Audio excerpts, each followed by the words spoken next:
Hello dear students, welcome back to organised knowledge channel. और आज की जो वीडियो है बच्चों, उसमें हम डिस्कस करेंगे worksheet number 21 for class 8th। विषय गणित है और ये वर्कशीट आपके लिए 4 अक्टूबर 2021 के लिए शेड्यूल की गई है। आज की जो वर्कशीट है प्यारे बच्चों, उसमें हम बहुभुज का वर्गीकरण और उनके विकिरण के बारे में सीखेंगे कि बहुभुज क्या होती है और उसके जो विकिरण हैं वो जो है किस तरह से हम देख सकते हैं, वो हम आज की वर्कशीट में सीखेंगे। प्यारे बच्चों, वर्कशीट शुरू करने से पहले बेटा प्लीज़ चैनल को सब्सक्राइब कर लीजिए, बेल आइकन को भी प्रेस कर लो ताकि आपको आने वाली वीडियोस की नोटिफिकेशन वो समय से मिल जाए। Now let's start. देखिए आज की वर्कशीट में क्या दिया गया है। हम बहुभुज का विकर्ण किसे कहेंगे, बहुभुज के विकर्ण का हम कैसे पता लगाएंगे तथा बहुभुज का वर्गीकरण इस वर्कशीट से हम सीखेंगे। इन तस्वीरों को देखो, यहाँ कुछ बहुभुज के क्या दिए गए हैं, कुछ बहुभुज के उदाहरण जो है यहाँ पर दिए गए हैं। ठीक है, आप इन आकारों से अच्छी तरह से परिचित हैं। हाँ, आप इनकी भुजाओं तथा शीर्षों का अवलोकन कर सकते हैं, इनकी भुजाएं देख सकते हैं, इनके शीर्ष देख सकते हैं। भुजाओं तथा शीर्षों के आधार पर बहुभुज का वर्गीकरण किया जाता है। यदि किसी बहुभुज की 3 भुजाएं हैं, ये कितनी भुजाएं हो गई, 3 भुजाएं, तो ये क्या है बच्चों, इसके 3 भुजाएं हैं और 3 शीर्ष हैं, तो ये क्या बन गई, इसी को हम त्रिभुज कहेंगे। और यदि किसी की भी 4 भुजाएं होती हैं, ये देखिए 4 भुजाएं हो गई और 4 ही क्या हो गए, शीर्ष हो गए, तो ये क्या हैं, ये चतुर्भुज है। इसी तरह यदि 5 भुजाएं हैं और 5 शीर्ष हैं तो उसे हम क्या कहते हैं, उसे हम पंचभुज कहेंगे। जैसे देखिए इसके अंदर ये आपको दिया गया है बहुभुज का नाम, तो ये क्या है, चतुर्भुज। बहुभुज का आकार जो है वो कुछ इस तरह से हो जाएगा। ठीक है, इसका दैनिक जीवन में उदाहरण इस तरह की टाइल्स के ऊपर डिज़ाइन भी मिलता है, स्टोन्स में मिलता है। ठीक है, ये उदाहरण हो सकता है। उसके अलावा इसका एग्जाम्पल आप जैसे काजू कतली जो स्वीट आती है वो भी देखते हो ना, वो भी इसी तरह के आकार की होती है, चतुर्भुज आकार की। ठीक है, ऐसे काट तो कैसे भी सकते हैं लेकिन मोस्टली वो उसी आकार में होती हैं, चतुर्भुज में ही। उसके बाद देखिए पंचभुज है, यानी जिसकी 5 भुजाएं हैं वो क्या हो जाएगा, वो पंचभुज हो जाएगा। तो इसमें गेंद में जो है इसका एग्जाम्पल जो है आप देख सकते हो, फुटबॉल जो होती है उसमें पंचभुज भी होता है और षटभुज भी होता है। उसके बाद देखिए चतुर्भुज के विकर्ण। तो चतुर्भुज के विकर्ण जो है, जो बहुभुज है उसके विकर्ण कैसे देखेंगे। बहुभुज के 2 असंगत शीर्ष जो लगातार न हों, उनके मिलाने वाली रेखाखंड को हम विकर्ण कहेंगे। इसको हम अभी समझेंगे। देखिए पंचभुज की भुजाएं सभी लगातार संगत शीर्षों को मिलाने से हमें बहुभुज की भुजाएं प्राप्त होती हैं। तो देखिए ये ए पॉइंट है, ये बी पॉइंट है, तो ए से बी ये मिल गया तो ये भुजा है। बी से सी, सी से डी, डी से ई और ई से ए, तो ये सब क्या हैं, ये पंचभुज की भुजाएं हैं जो कि लगातार हैं। तो ये क्या हैं, ये भुजाएं हैं। अब अगर हम पंचभुज के विकर्ण की बात करें तो सभी असंगत जो लगातार नहीं हैं, शीर्षों को मिलाने से हमें बहुभुज के विकर्ण जो है वो प्राप्त होंगे। जैसे देखिए अब ए और डी लगातार नहीं है तो इसको हमने मिला दिया, ये विकर्ण है। ठीक है, ये भुजा नहीं होगी, ये विकर्ण होगा।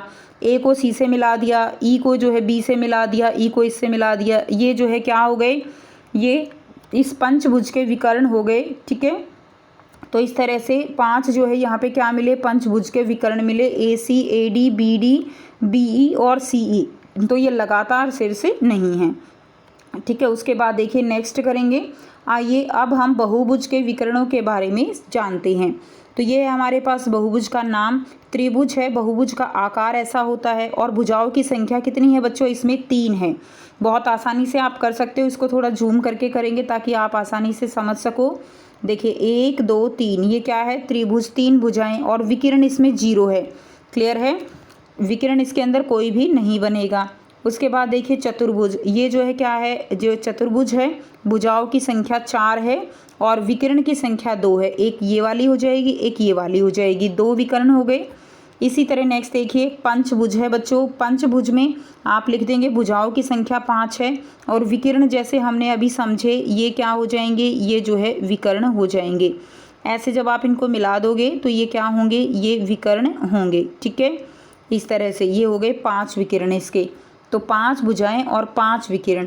उसके बाद देखिए नेक्स्ट है षटभुज। षटभुज में 6 तो भुजाएं होंगी, ठीक है, और 9 जो है इसके अंदर क्या होंगे, विकिरण। अगर आप ऐसे थोड़ा सा बड़ा करके हम समझे तो 9 विकिरण देख लेते हैं इसके। देखिए 9 विकिरण जैसे ये है, ये इसने इसको इससे मिला दिया, आपने इसको इससे मिला दिया और इसको इससे मिला दिया।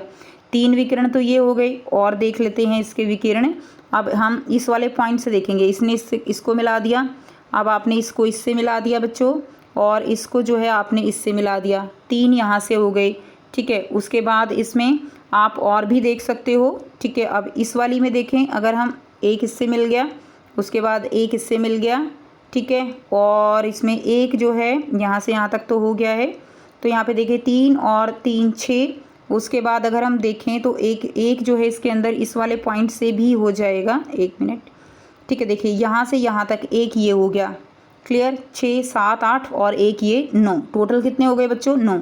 आप पहचान सकते हो, ये क्वेश्चन आपका आगे भी आएगा, वहाँ भी आपको इसको करना है, क्लियर। तो ये हो गया षटभुज में 6 भुजाएं और 9 जो है इसमें विकिरण हो गए। 1 2 3 4 5 6 7 8 और एक ये वाला 9। नेक्स्ट देखिए बच्चों, इसी तरह सप्तभुज में आप खुद से बना के देखिएगा, जिसके अंदर 7 भुजाएं होंगी और 14 जो है क्या होंगे? विकिरण होंगे, क्लियर है। इसी तरह अष्टभुज में बनाइएगा, ठीक है। अष्टभुज में क्या होगा? अष्टभुज में 8 भुजाएं होंगी तो 20 जो है विकर्ण होंगे। आप इनको खुद से बच्चों ज़रूर बना के देखिएगा कैसे होगा, क्लियर। उसके बाद नेक्स्ट जो है अगर आप यहाँ से करेंगे तो नेक्स्ट में आपको क्या दिया गया है, देखिए। अब आपको यहाँ पे क्वेश्चन दिए गए हैं, आओ करें निम्नलिखित बहुभुज बनाकर उनकी भुजाओं तथा उनके विकर्णों के नाम लिखिए। तो आपको यहाँ पर बहुभुज बनाकर उनके विकर्णों के नाम लिखने हैं और उसकी भुजाएं लिखनी हैं। तो सबसे पहले हम कर रहे हैं, यहाँ पर आंसर करेंगे बेटा वर्ग। तो वर्ग हमने बनाया, ठीक है, ये वर्ग हो गया। ये हमने नाम लिख दिया A B और ये C और ये D। अब इसकी भुजा लिखनी है, तो देखिए उसकी भुजाएं जो है क्या हो जाएंगी? भुजा। तो भुजा हो जाएगी AB BC CD और DA, ये क्या हो जाएंगी बच्चों? ये भुजा हो गई। उसके बाद आपको इसके विकर्णों के नाम लिखने हैं, तो नीचे आप लिखिए विकर्ण। बेटा ऐसे ही आप साथ साथ कॉपी में कर लीजिए, विकर्ण लिखेंगे। विकर्ण देखिए, एक तो हो गया BD विकर्ण और दूसरा हो गया बच्चों CA विकर्ण, ठीक है। BD और CA ये 2 क्या हो जाएंगे? ये 2 जो है विकर्ण हो जाएंगे, क्लियर है। तो इस तरह से आपको इसको कॉपी में कर लेना है। ये आपका फर्स्ट क्वेश्चन का वर्ग वाले का आंसर हो गया। एज इट इज़ आप कॉपी में कर लीजिए वीडियो पॉज करके। नेक्स्ट देखिए बच्चों, षटभुज दिया गया है सेकंड क्वेश्चन। अब इसमें मैंने अभी आपको समझाया षटभुज में, बिल्कुल अभी हमने किया ना पूरा, इसी तरह से आपको षटभुज में करना है। तो यहाँ से हम षटभुज बना लेते हैं, बहुत आसान है बेटा, मैंने अभी बिल्कुल आपको समझाया है। तो A B C D E F ये हमारे हो गए। अब इसके अंदर हम यहाँ पे लिख दे रहे हैं भुजा, ठीक है, क्योंकि थोड़ा बड़ा होगा ना ये। तो देखिए A B एक भुजा हो गई, B C दूसरी भुजा, C D तीसरी भुजा, D E और E F और F A ये तो हो गई बच्चों 6 भुजाएं, क्लियर है। अब अगर हम बात करें विकर्ण की, तो विकर्ण बच्चों इसमें थोड़े ज़्यादा रहेंगे। एक विकर्ण हो गया, देखिए साथ साथ लिखेंगे, एक विकर्ण हो गया CA, ठीक है। दूसरा विकर्ण हो गया बच्चों CF, तीसरा विकर्ण अगर हम देखें तो CE, ठीक है। अब हम कलर चेंज करके करेंगे। यहाँ पे देखते हैं एक विकर्ण हो गया DB, ठीक है।